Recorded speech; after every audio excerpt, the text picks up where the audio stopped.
welcome to MC Lodge for another week. Absolute ripping weekend last weekend for young Josh Cartwright, our apprentice. He had 7 rides down in Adelaide and rode 4 winners, so fantastic effort, and ironically he actually got beat on a couple of really short prices, so he could have just been an amazing weekend. But good on Josh, and I hope everyone followed him, and he's got another couple of good rides down there this weekend as well, so hopefully he can kick home another couple. We only had the one little filly ran through the week at Kilmore called Moralto. She had her first start, a little high chaparral filly. She's obviously bred to run a fair trip, and she stepped out over 1,200 metres and got back to midfield and then hammered home really hard. Probably a little bit stiff on the top of the straight, but I thought she got to the line well. She'll go to back to Kilmore in a couple of weeks in a fillies and mares maiden there over 1,400. So she wasn't far off them at over the 1,200 metres. You think going up to 1,400 she'd be right around the mark, which is really good for the future. For the runners this week, probably Geelong on Sunday will step out a first starter called Macrobius. He ironically, Sartorius' owner Mike Palmer, when I first met him, he said he wanted to breed a couple of nice horses. So this is actually the first horse that Mike has actually bred. It's out of a mare called Miranda Lass, and the first one that Mike's actually bred to step out at the races. So good luck to Mike on the weekend. He seems to be a nice enough sort of horse, and will be pretty competitive. We'll also probably have a first starter filly called Brianna.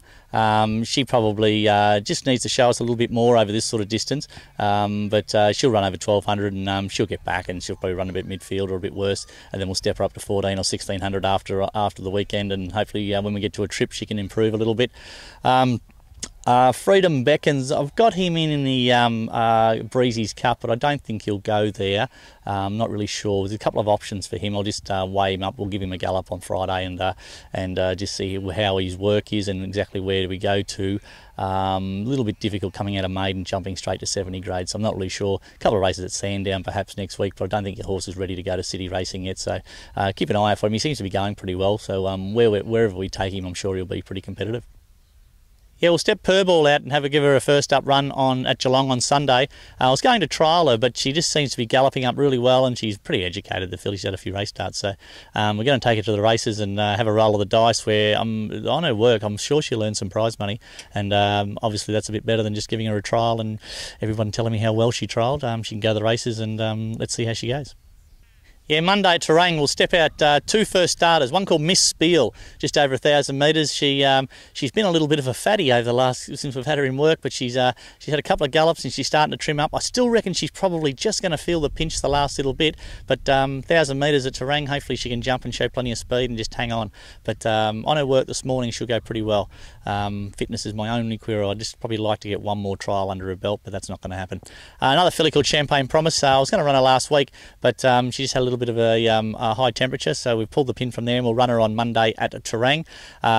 Very, very highly strung filly. She's got a few mental problems, I suppose you could say, but she'll have blinkers on and a shadow roll and have all the gear on, and to try and get her to focus a little bit. But if all cards go well, she should be really competitive. I really like the horse.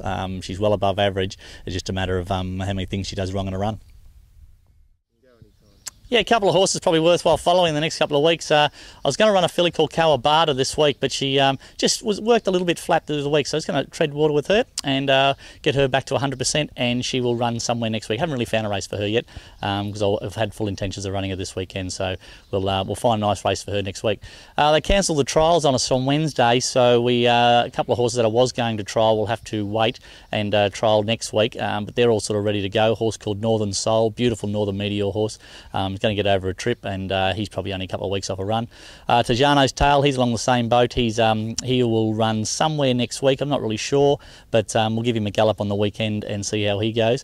Really fast little filly called Pixis. She's all ready to trial, but as I said, they called the trials off, so she'll have to wait another week. She'll trial next week, get her barrier certificate, and then go to the races not long after that. Another filly called Katavi. She had a couple of starts last time in, or one start last time in, and was a little bit disappointing on what she'd shown us. So we gave her a good break, let her mature up. Now she seems really, really good. So she'll trial up next Wednesday, and she'll also be pretty competitive when we take her to the races. An older horse called 4 Days of My Life. We've given him a big long spell, and he'll also trial next week. And once we get that trial under his belt, we'll step him out somewhere. So plenty of horses there. There's probably another 4 or 5 there that are, probably I won't trial. trial or take straight to the races. But as I said last week, you know, there's probably about a dozen horses there all ready to rock and roll in the next 2 weeks. Yeah, Pete's tip's been to be pretty successful. He tipped us another winner last week.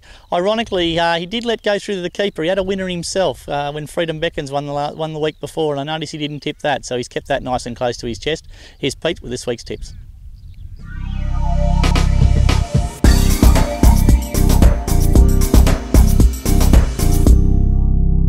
Hi everyone, just following up on Josh's great win for us last week. This week we're going straight to Moonee Valley for 2 races. Race 5, number 5, Hotel Sierra. Then race 2, number 2, The Boundary. Our very, very special bet is at Sandown on Saturday. Race 6, number 7, The Monster. 15 to 1, in fact I've already had a good bet on it. So I hope you do too. Keep following Josh, he's got 6 rides at Morphettville on Saturday, and I reckon he's got 6 chances. So good luck, good punting, and we'll see you next week. That's it for another week at MZ Lodge. As you can see, pretty busy here at the moment, and plenty of first starters and horses coming back from a spell all ready to go. So pretty exciting time for us in the next couple of weeks, and hopefully there's plenty of winners there for everyone. Just like to congratulate the boys from Joey's. I mentioned last week that they played their grand final at the MCG and they got the chocolates. They all played well and they won and had a great time. So good on the boys, and until next week, see you later. People don't realise the stress we're under here, the conditions we've got to work under. It's terrible. 15,000 flies. They could have had a massive day, but good on Josh, and I hope everyone had a couple of bucks on him, and if this fly keeps buzzing around me...